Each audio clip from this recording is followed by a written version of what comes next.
Environment Committee audiocast test.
Members wanting to log on to Sire, and we'll start as soon as everybody's logged on.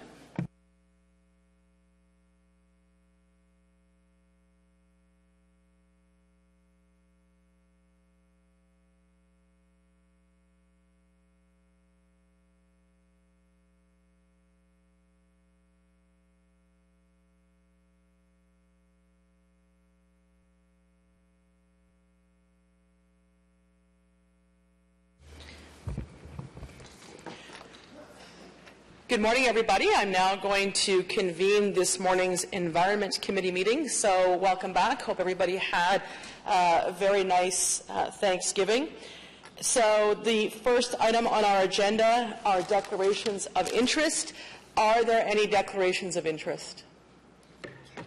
Okay, seeing none, the next item on the agenda is the confirmation of minutes of August 22nd, 2013. Are those minutes approved? Carried. Thank you. So we'll go through our regular agenda. Item number 1, City Manager's Office. Status update. Environment Committee inquiries and motions for the period ending the 4th of October 2013. Is that item received? Item number 2, City Treasurer and Finance, Revenue Branch user fees. Is that item? Yes. Okay, we're going to hold that item, and we've got a small presentation prepared by staff. Item number 3, Corporate Programs and Business Services Department, Quarterly Performance Report to Council, Q2, April 1st to June 30th, 2013. Is that item received? Received, thank you. Item number 4, City Operations, Environmental Services Department, amendments to the Water Bylaw 2003-500. Is that? Okay, Councillor Hume would like to hold that item. Item number 5, Foster Stormwater Management Facility Environmental Assessment from the Planning and Infrastructure Services Department. Is that item carried? Carried, and I draw everyone's attention to Councillor Harder's comments on this particular report, because I don't think I've ever seen anything that overjoyed in my life in a comment from a city councillor. So again, thank you to staff, and Councillor Harder also wanted me to say thank you as well.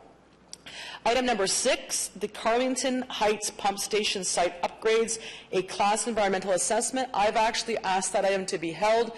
Very important component to our redundancy that we're creating in our water delivery services. So I've asked staff to prepare a presentation for that one.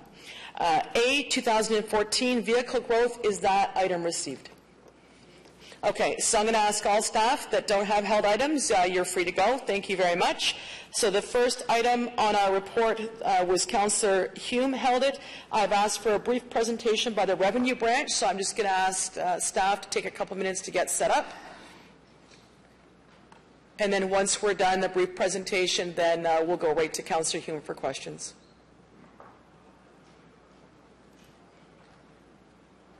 And if we can get the lights, Matt, as soon as we're set up, oh, perfect. Mind readers in the booth. Thank you.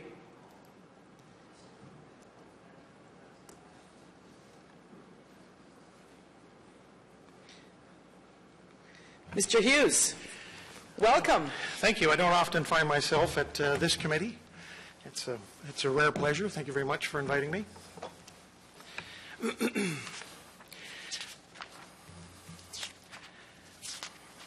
So, Madam Chair, members of the committee, we're here to talk about the change in a user fee, and specifically the sewer change of ownership and occupancy fee.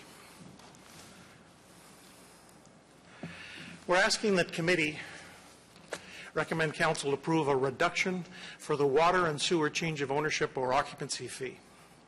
We'd like to see that fee reduced from $65 to $40.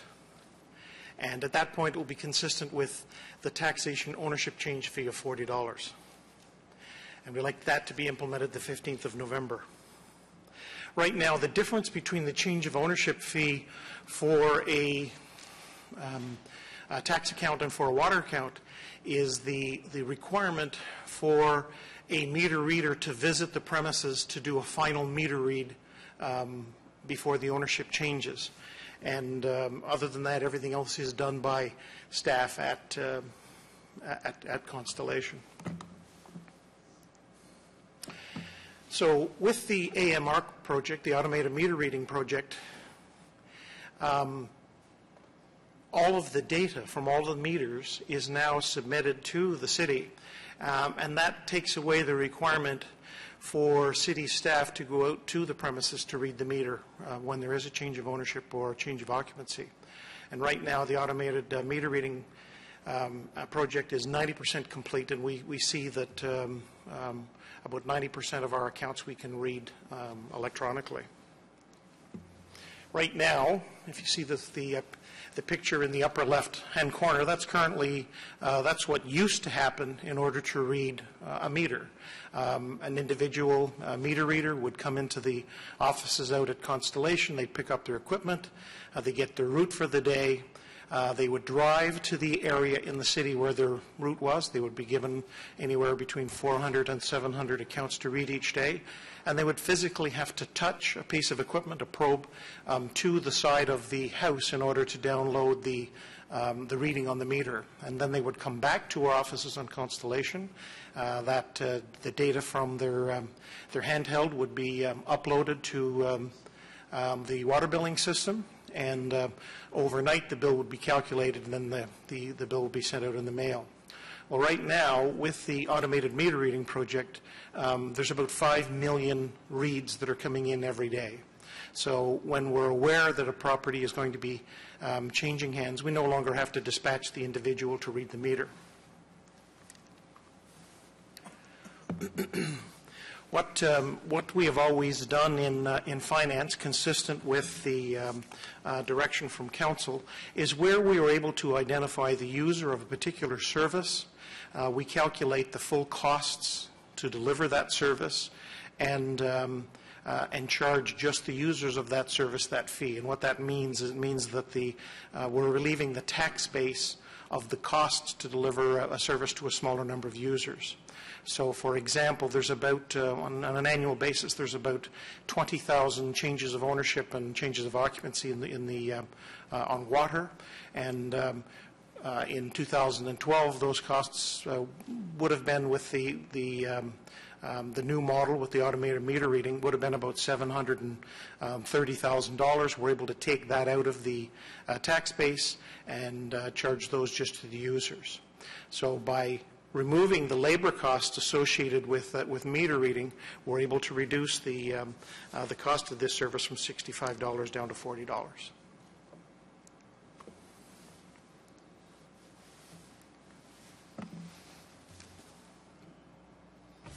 Okay, thank you very much, Mr. Hughes. Can I have a mic for Councillor Hume, please? Mr. Hughes, I'm not going to quibble about the fee. I understand it. I just don't know why we're doing it this way anymore. Quite frankly, you know, the system, I'm logged onto my Enbridge account right here. I can change my name, I can change my address, I can stop my service, I can do all of it right here, right now, and I did it while you were speaking. This doesn't seem to be the epitome of a modern utility-based, paperless system, yet we seem to continue to perpetrate the system that we have.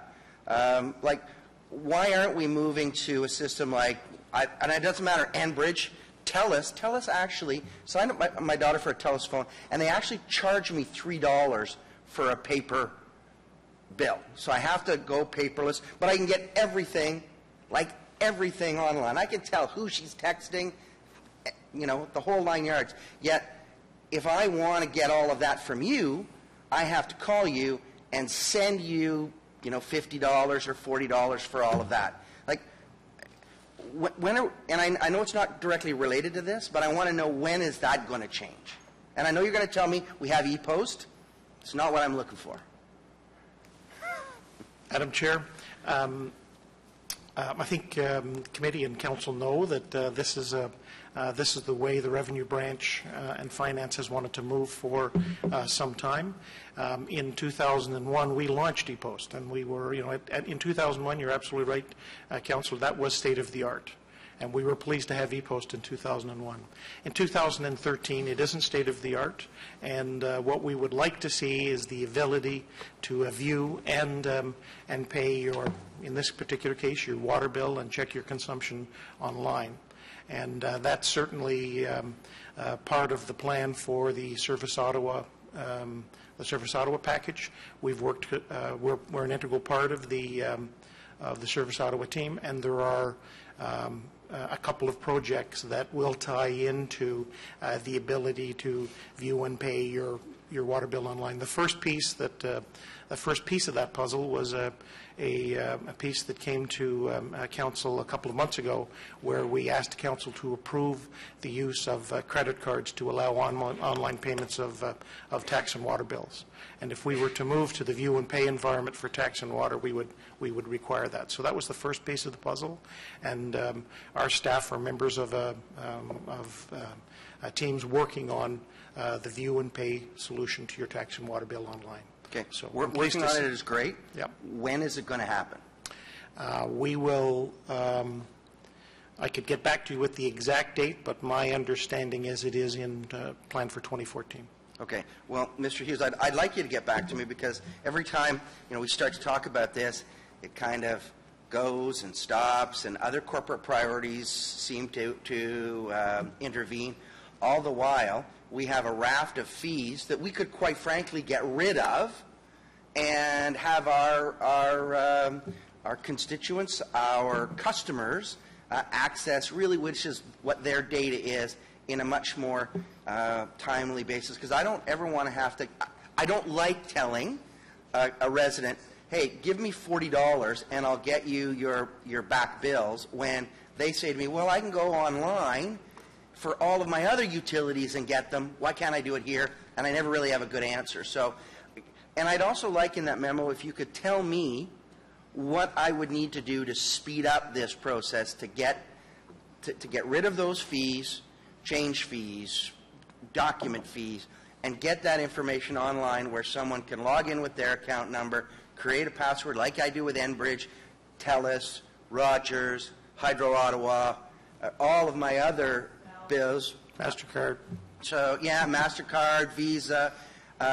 We seem to be the last one to this party, and I'm not sure that that's a good thing. So if you could tell me, and the committee, I think, would know, this is a major service enhancement that kind of we're really, really lagging on. So if you need some juice to get this going, I'm prepared to do that. I'm prepared to talk about it at budget time. I'm prepared to allocate dollars to it, because I think it's a customer service enhancement that saves our residents money when they need to make a change. So I'm not really happy to approve this, but I will. In the interim, knowing or hoping that a robust solution will be available to our residents sooner as opposed to later. Madam Chair, the Finance Department has been interested in a solution along those lines since 2001, and that's why e-post was an interim solution. We never thought that would be that the interim solution would carry us through to 2013. Yeah, it's always been it has always been a priority of the department, and we are closer than we've ever been before. And I think the juice that we needed was Service Ottawa, and I'm pleased to say that it's nice to know that there is other juice available if needed. Thank you, Councillor Humes. So, Mr. Hughes, I was actually going to ask you to tee this up by bringing context now in vis-a-vis Service Ottawa. Because Councillor Humes is right, we're late to this party, but every time we ask about these issues, we get sent back as members of council to the Service Ottawa regime. So how does all of this fit in now into Service Ottawa? Where do we rank as a priority? That's a good question, Madam Chair. I sit on the steering committee for Service Ottawa, and my staff lead a couple of projects with Service Ottawa. There is, if I haven't communicated already. This has always been a priority of mine and our department. Of yours. I'm asking, though, can you speak on behalf of where this ranks in the Service Ottawa priorities? And if not, I see there's representation from Mr. Kanalakis' office. They can take this back to the DCM, and I can ask him at council if we need to. Madam Chair, I don't think there's any need, because what I can say is that it is in the 2014 Service Ottawa launch plan, and it is part of the 2014 Service Ottawa budget to deliver those projects. And they're tracking on time? Absolutely. Okay. Thank you, Mr. Hughes. Councillor Darache. Thank you, Chair. And I don't disagree with some of the points that have been raised, but I guess, and I think you've explored where you're at. But at the end of the day, if it's a budget issue, then it's up to us as a committee to identify this as a priority as we head into the 2014 city budget and the 2014 rate budget. So if we are working on it, if it's not an issue of funding, then I look forward to seeing it contained in either the 2014 Service Ottawa budget or in the pieces for this particular program in the rate budget. So are we going to see pieces of that in the budget? Because at the end of the day, I think it falls to us to say this is a priority, build it into the budget. Madam Chair, in the I sat in on the deliberations, the staff deliberations on the allocation of the priorities for the Service Ottawa projects and the allocation of the budget for those projects. And I'm happy to say that those projects were identified as Service Ottawa priorities. Okay. And it's part of our work plan. We have staff who are dedicated to working with Service Ottawa staff to deliver these. Because I think a lot of us were convinced, no, we can do this in-house. We don't want to partner with Hydro Ottawa. We don't want to go to another provider. We don't want to piggyback on that. We think we should be doing it in-house. So if we're going to do it in-house, then look forward to seeing more than just a couple paragraphs in the budget. Look forward to having some details so that we can get behind it. Thank you. Thank you, Councillor. Councillor Hubley. Thank you, Madam Chair. Actually, to my colleague's point, I believe the upcoming audit report actually deals with that issue. Am I correct, Mr. Hughes? Did they not audit the payment system as part of this year's work plan?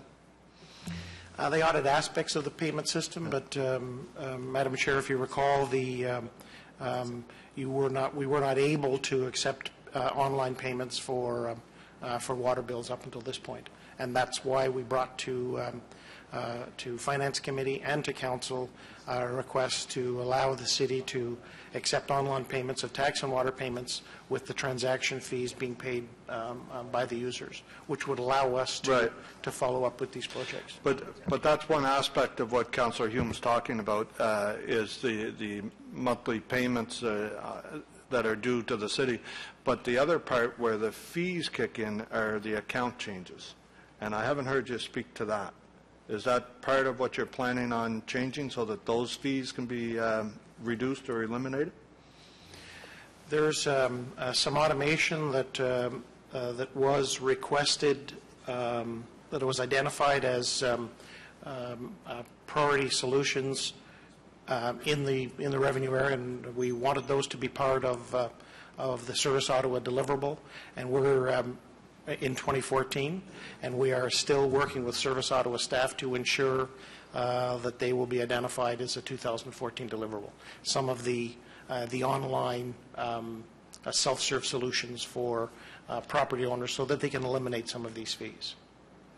So we will wait to hear from Service Ottawa whether that will get done in 2014? Am I hearing you correctly? That's correct. It's certainly a priority of the revenue branch, a priority of the finance department, and the question is there adequate funding within Service Ottawa and adequate capacity within Service Ottawa to do some of the other enhancements that we had identified as priorities for us. Okay. Thank you very much. Thank you, Councillor Hubley. Mr. Hughes, you just asked a question out loud. Is there enough funding? Could you elaborate on that question you just asked and comment on that? Because Councillor Darache and Hume have raised the issue of adequate funding in the budget process, and you yourself just said, is there adequate funding in the Service Ottawa budget Could you fill in those blanks if you can, please? Madam Chair, I didn't mean to leave it as a question. I guess I was talking about the process that that staff go through when we allocate the priorities to the projects and allocate the budget to those projects. And the amounts that have been identified for the revenue, if I'll call them revenue branch Service Ottawa projects, we will know shortly whether that funding is adequate to permit all of the self-serve solutions that we wanted to see in the Service Ottawa deliverable. So I guess in fairness to committee and council, no one has seen the draft budget yet or even has an idea. You're hinting a little bit of an idea. If the amounts aren't enough to implement what revenue branch would like, will there be an intention on your part to ask for more funds? Will you be coming back to committee? How will it work if there aren't enough funds identified? Madam Chair, no. There's the solution wouldn't be to come back to council for additional funds. The solution would be to work within the Service Ottawa group to have funds directed to these self-serve projects.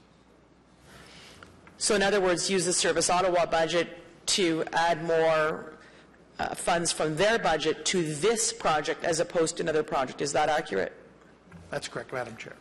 Okay, so I appreciate that clarity, Mr. Hughes, because then it will be up to this committee and council if we want to give that indication to Service Ottawa where our priorities lie, so that if there isn't enough money identified for all those products and we need to redirect Service Ottawa funds, then council has the authority at that point to make it clear where our intentions are.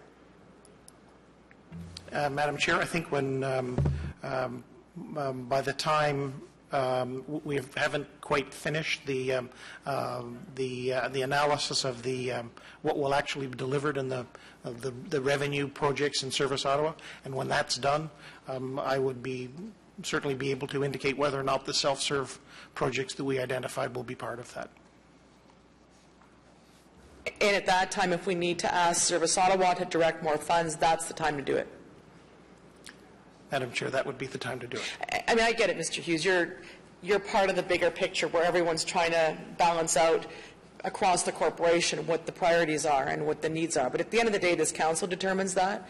So if this council wants to make that a priority, then it's going to be up to us. So I appreciate you answering on behalf a little bit of Service Ottawa, and certainly it's nice to get that glimpse ahead of time that these priorities will be sought after in the 2014 budget. So thank you for clarifying that. Thank you. Are there any other questions or comments from committee members? Okay, seeing none. So is that item, revenue branch user fees, is that item carried? Carried? Okay, thank you very much. Thank you very much, Mr. Hughes. Next item on the agenda is item number 4, which Councillor Hume asked us to hold the amendments to the water bylaw.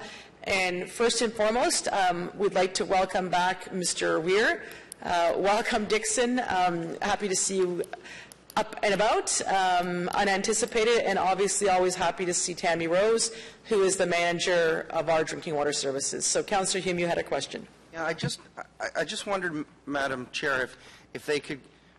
You're amending the water bylaw in sort of 4 key areas when I read, or 3 key areas when I read the report. I wonder if you could go through them for us, because I mean, it's not clear to me, and I didn't go through the bylaw. I read the report, but you know, what are you actually doing with respect to the installation, replacement, inspection, testing of a repair of a water meter? What power does this give you? Does it give you the right of access without recourse? You know, when you're seeking the authority to directly install a backflow prevention valve at the owner's expense to prevent contamination of a water supply. How does that work? I mean, in what circumstances would you ever require that power, I guess? Some of those, you know, you're asking for expanded authority to fine, charge penalties and interest on unpaid accounts. expanded requirements governing the use of flusher trucks, which I understand. I think but I'd like to know a little more about what you're actually doing before I approve the bylaw and the report. Although good in characterizing them under the 3 categories, doesn't quite give me enough information. Thank you, Chair. And in terms of responding to some of those questions, I think perhaps the foremost question or foremost point to make is this really doesn't grant to the city any powers that weren't there. It's not new powers. It's clarifying powers that exist and making sure that they're properly referenced. We're also carrying out some technological changes or adopting the bylaw to accommodate some technological changes that are brought about, for instance, by the automated meter reading system, and we're expanding the definition of meters to include some of that, some of those appurtenances associated with that. We're taking advantage and making reference to access requirements that exist within the Municipal Act, and capturing those in this water bylaw to make it more clear. And in terms of the backflow prevention, this is an issue of trying to ensure that the quality of the city's water and its distribution system is maintained at its high level, and that there isn't an opportunity for backflow back into the system from a private establishment. So I can go through in greater detail, and certainly, as can Ms. Rose, each of the individual elements, if you like, but I think I hope that that's sort of giving you some sense as to where it is we're trying to go, and in terms of improving the clarity of the bylaw to help us ensure that service delivery remains high. Maybe indulge me a little bit. How do you're going to force me, you're going to ask the power to force me to install a backflow preventer valve. How do you anticipate sewage contaminating my sewage out of my house, contaminating or that's in my house contaminating the water system? Sir, Chair, through you, it isn't necessarily sewage. It's any sort of backflow back into the system. You may recall we had an incident at L'Esplanade Laurier a number of years ago where glycol, for instance, got into the private distribution system through an error in the building maintenance. Fortunately, although that contaminated the internal plumbing system, if you will, it didn't reach back out into the distribution system and affect the city's water, but certainly it's an interest of us to have that ability to be able to prevent a similar backflow situation from occurring into the city's drinking water system. So is this backflow on the water system or a backflow on the sewer system?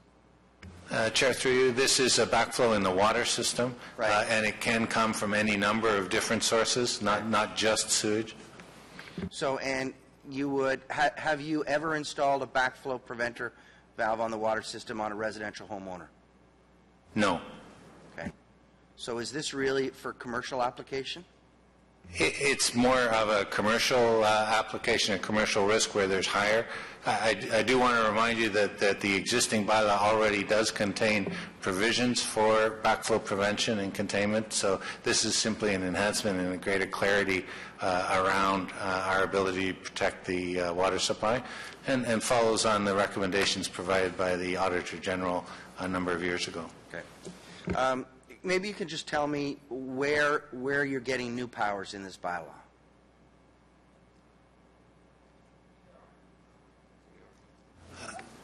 If I can make that clear, we are not getting new powers under this bylaw. We're simply capturing and adding clarity to that exists and expanding some of the definitions around meters and things like that. We're enhancing, for instance, our ability to impose water conservations, but those existed. You enhance your ability to impose water conservation.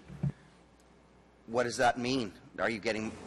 So, are you going to tell people they can't? Is it to address situations that Councillor DeRoche had when we had to impose water restrictions? So, Mr. Mayor, if we could go to legal, Mr. Dolan, if you can follow up with regards to Councillor Hume's questions, because there was significant discussion about that exact issue, about these powers and where they're being derived from, as part of your review of this bylaw. Certainly. Thank you, Chair. There are no new powers of access onto land or dwellings contained in the new bylaw. They're simply clarifications of the powers that existed under the existing bylaw. The powers that are taken in the new bylaw and have been clarified in the new bylaw are drawn directly from the Municipal Act. Primarily, the clarifications revolve around the notification requirements that the city will need to provide to someone to enter onto their land for the purpose of enforcing the bylaw. You'll note that in Section 52, there are very serious restrictions on the city's ability to enter into someone's house, into someone's dwelling. And in fact, it can't be done under this draft bylaw. It can't be done in the absence of a court order or search warrant to do so. Thank you, Madam Chair. Thank you very much, Councillor Hume. Councillor Hubley. Thank you, Madam Chair. Following on Councillor Hume's question on the backflow valve, you said it would only apply to the commercial, or is there a potential for this to apply to the residential? The Chair, through you to the Councillor, it's in response to a situation that we become aware of. It's not intended to be proactive, if you will. I'm thinking, Mr. Weir, about the example in Stittsville where we had drainage going on from houses into the municipal ditch. I believe it was sump pumps and hookups to the storm to the house. Would this be a scenario where you would use this or no? No, that's a completely different situation. This is only dealing with the drinking water system. Okay. I know when we talked about trying to be a little more aggressive about getting backflow valves into the residential area, one of the concerns was if the city tells the landowner or the business they must have a backflow valve, the city then accepts some of the liability that falls with these backflow valves should one become defective. Is that factored into this as well? Chair, through you to the Councillor, no, the operation and maintenance of the backflow preventer valve, which is different than the drainage backwater valve, would remain that of the property owner and the owner of the backflow preventer itself. Okay. Thank you very much, Madam Chair. Thank you very much, Councillor Hubley. Are there any other questions or any comments about the bylaw? Okay, seeing none, I want to thank staff for their work on this and point out that it's been a large collaborative effort to bring things up to speed, and in particular appreciate legal making sure that whatever language was in the bylaw is very consistent with the rights and responsibilities that the city does have, and certainly appreciate staff telling us during an agenda review that it's very rare that we actually have to take some of the drastic measures that are in this bylaw. And again, it's a testament to how well run our system is in terms of the quality and the expectation that people have of the City of Ottawa water and our delivery system. But it's nice to know that we do have teeth in the bylaw, so if there ever is an emergency and we know that we need to access infrastructure to make sure our drinking water stays safe, that we actually have that ability. So it's a balancing out, but we hope to never have to use it. So thank you very much to staff. So on that item, is it carried? Carried. Thank you.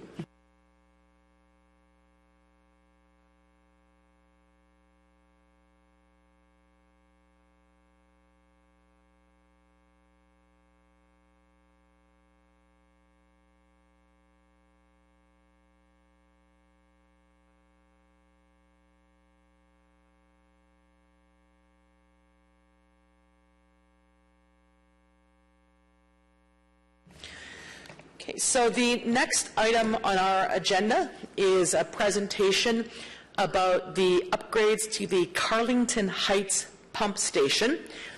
And very excited to have staff here today to talk about this infrastructure, because it's another great example of how the City of Ottawa continues to improve not just the reliability of our services, but certainly the security of our services. And one only has to see what happens in examples like when the Woodruff water main broke to look at the impact of what happens to our residents when our drinking water services are interrupted. As we know, safe and reliable drinking water is one of the most fundamental services that any municipality provides, and the quality of the City of Ottawa's drinking water is pretty much the highest in the world. I would argue second to none. But as a city, we have to continue to invest in modern equipment and infrastructure, and certainly the report that we're about to hear today brings that point home, that we are investing in good equipment, but certainly modern equipment. So we're going to hear that upgrades to the Carlington Heights pump station are a part of a series of projects that are protecting and ensuring a consistent supply of water to more than 250,000 residents. So if you think about that, that's about 2.5 times the size of the city of Sudbury. That's a lot of people that we're servicing in that area. And we're looking at about 1/4 of the city's population living in the west and southern areas of the city. So it's prudent for this investment to be made. It ensures redundancy into the infrastructure, but it's also going to continue supporting urban growth. So we need to be reminded of the fact that it's not just to make sure the equipment's in place for what's here, but we're also mindful of the fact that there is significant amount of growth in the South End. So as the chair of this committee, and of course as the ward councillor that has this reservoir in her ward, and I was delighted to hear through the EA discussion that we will not be wrecking the tobogganing hill, the dog walking hill, the picnic hill up in Carlington, but very excited to see this project move forward. And certainly, without further ado, Ms. Snedden, I wonder if you could please introduce your staff who are here today, and thank you very much for your presentation you're about to give. Thank you, Madam Chair and members of committee. We're very pleased to be here today. With me is Mr. Chris Rogers, who's our senior engineer who's been working on this particular file. And of course, I don't think Mr. Moser needs any introductions, but he's here in support too. So I'm going to turn that over now to Mr. Rogers. Thank you, Madam Chair. I'd like to start by presenting some high-level information to better contextualize the project in terms of what the city is doing to continually improve the water system, and then I'll go into some detail about the project itself. The city, as you know, is making significant investments to ensure the reliability of our water system. And as part of the planning of those investments, we are looking to make sure that we're building in enough capacity to service growth into the future. A lot of these investments, in fact, all the major investments that are designed to deal with the reliability and growth issue are documented in the Water Master Plan. I'd just like to highlight a few key objectives of the plan, which are is being updated now as part of the Infrastructure Master Plan update. First, of course, we need to meet projected water demands to the official plan horizon of 2031. We need to meet the level of service expectations of the community. And of course, we need to continue to increase system reliability and security. And on that last point, I'd just like to point out that since before amalgamation, the city has been doing a lot of work to identify critical infrastructure, to identify vulnerabilities in the system, to evaluate the risks associated with major infrastructure failures, to develop contingency plans so that the key staff are aware of what they need to do and what equipment and other resources they need to have in place to operate the system safely during an emergency situation. And finally, of course, to identify capital projects needed to improve the reliability of the system. So this slide here highlights a few major projects that have been constructed or have been tendered since the last update of the Water Master Plan in 2009. First, just to situate this work here, the blue lines on that figure you see represent the backbone of the water distribution system, which is supplied by the the Britannia water purification plant to the west, and the Mew Island purification plant to the east. Those facilities pump water out to the distribution system, and that water is repumped into the various pressure zones at satellite pumping stations, including the Carlington Heights pump station near the center of the system. The red lines that you see on the figure represent the infrastructure that has been constructed again since 2009. I'd just like to highlight a few key projects that have really helped to improve the reliability of the system. We have the 1W, 2W feeder main, which provides a secondary transmission supply to the west end. We have the 2W, 2 feeder main in the south, which closes the loop and provides a redundant supply to the south. And we have just recently tendered the Orleans Water Main Link Phase 1, which is providing the secondary feed out to the Orleans area. And the second phase of the Orleans Water Main Link is expected to be tendered before the end of the year. The Campo Drive Pump Station is also a major achievement in the last 5 years. It's not enough to get the water out to the satellite growth areas. We also have to bring it up to the appropriate pressure, and so the Campo Pump Station provides its secondary backup pump station to the West End residents. The Carlington Heights Pump Station upgrade project is similar to the projects I just highlighted in terms of providing a redundant source of water to a large portion of the city, and also allow for urban growth to 2031. It serves a population of about 250,000, and that number grows as the city continues to grow.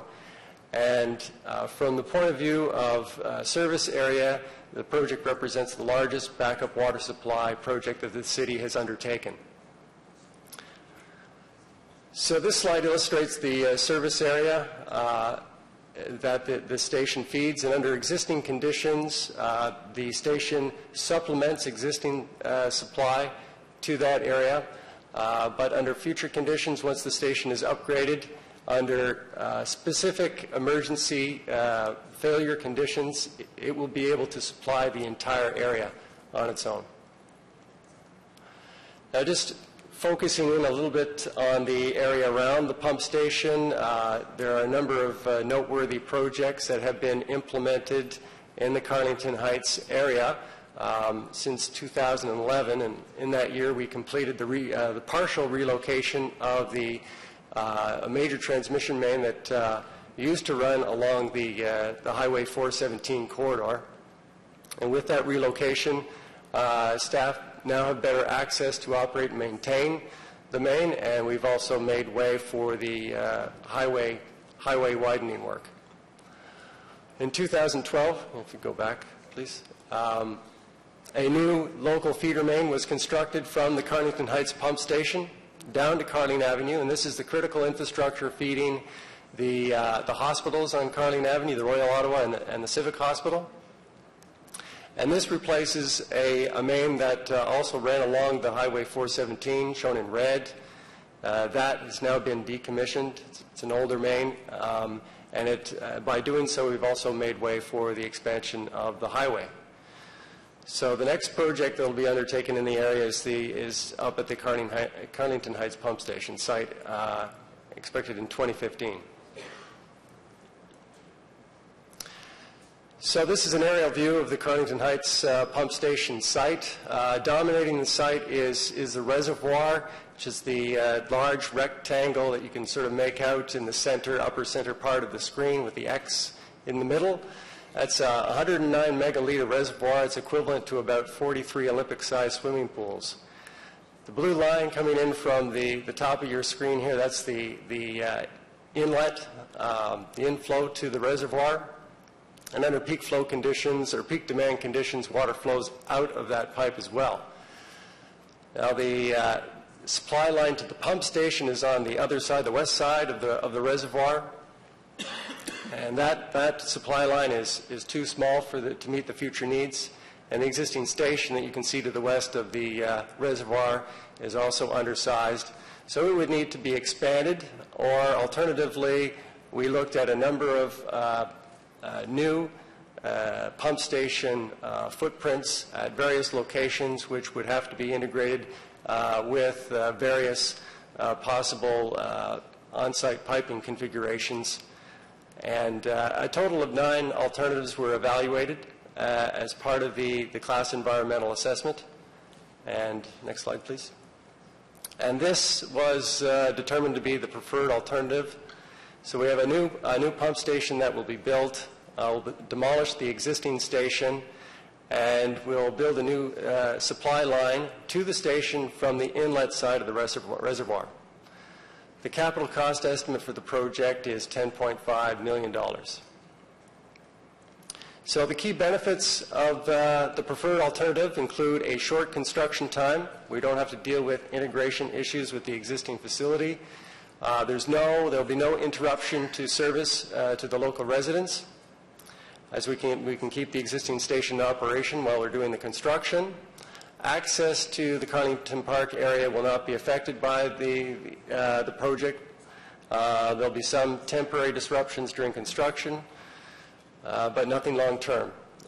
It's also located discreetly at the west side of the reservoir, away from the residential areas to the east. One of the key benefits is the high operational flexibility that this alternative provides. With the connection to the supply line to the reservoir, we're able to take the reservoir completely offline if required and keep the pump station running.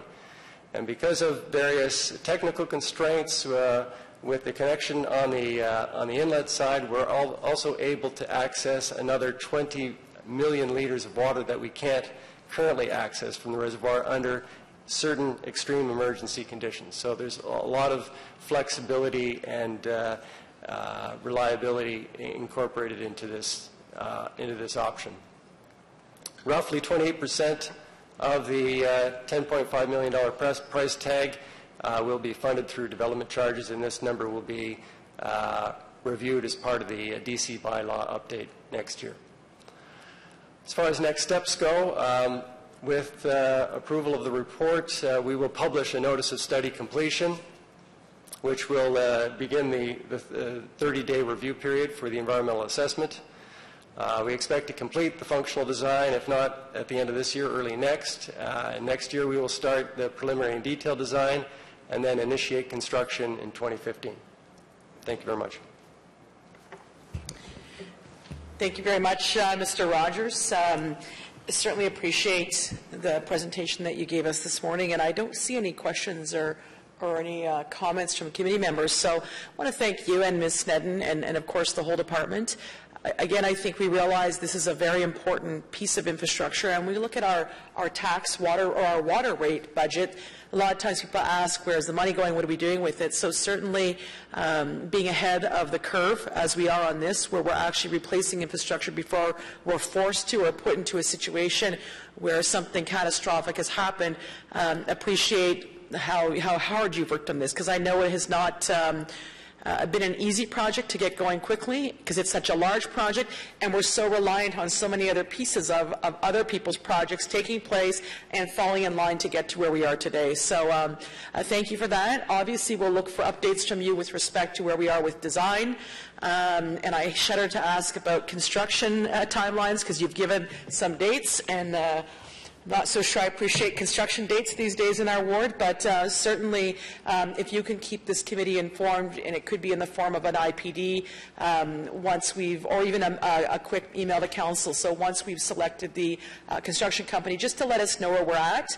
I want to remind all of us that that reservoir is actually the location of the highest point in all of Ottawa, and in the mid-50s, the mayor at the time, Charlotte Whitten, actually consecrated a piece of land up at the top of the reservoir in honor of World War II veterans on behalf of the whole city at the time. And there was a sundial actually put up there, and pieces of it are in Hintonburg apparently. So not only is this project really important to the bigger picture, but that particular part of the city, geographically, historically, is a very important piece of Canada's capital. So appreciate that you've taken the local use of that area into consideration, as well as making this just another construction project. So Mr. Moser, good job for your team, and Ms. Sneddon, and of course Mr. Rogers, good job. So on that, is this carried? Carried. Thank you.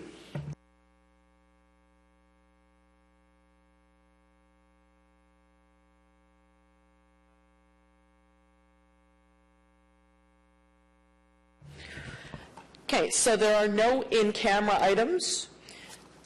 Are there any notices of motion for consideration at subsequent meetings? Are there any inquiries? Councillor Hubley?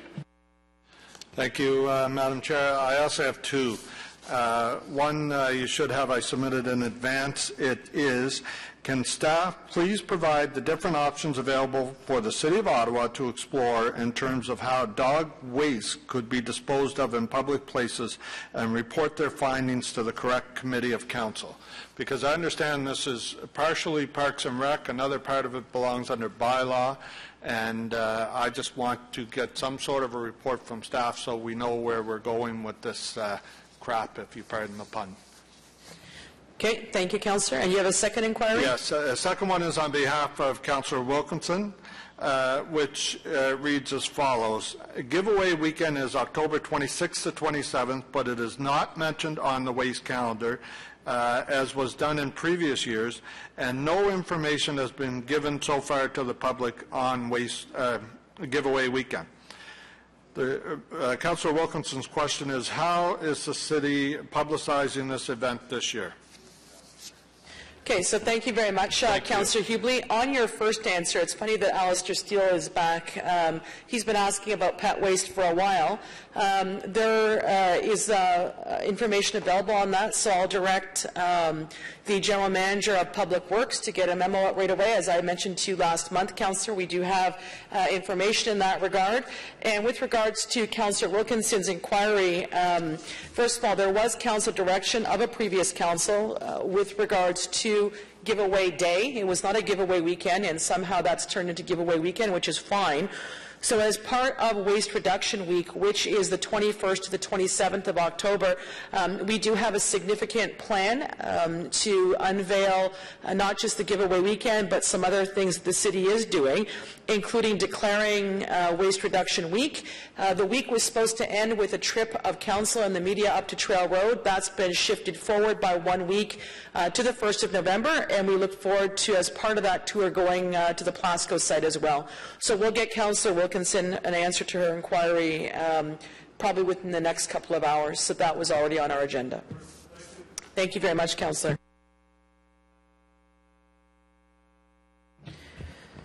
Okay, so I see no other business on the agenda, but I want to remind everybody that we do have our tour of Trail Road coming up on the 1st of November, and buses will leave City Hall. So we'll go to Trail Road first, and then we'll go to Plasco and come back to City Hall. And remind everybody that our next meeting is Tuesday, the 19th of November. That will be our budget meeting. And remember that we'll be considering both the tax-supported and the rate-supported budget at the same time, further to council direction last year. So having said that, the meeting is now adjourned, and thank you to committee members and, of course, to our staff for doing such a great job keeping us organized. Thank you. We're now adjourned.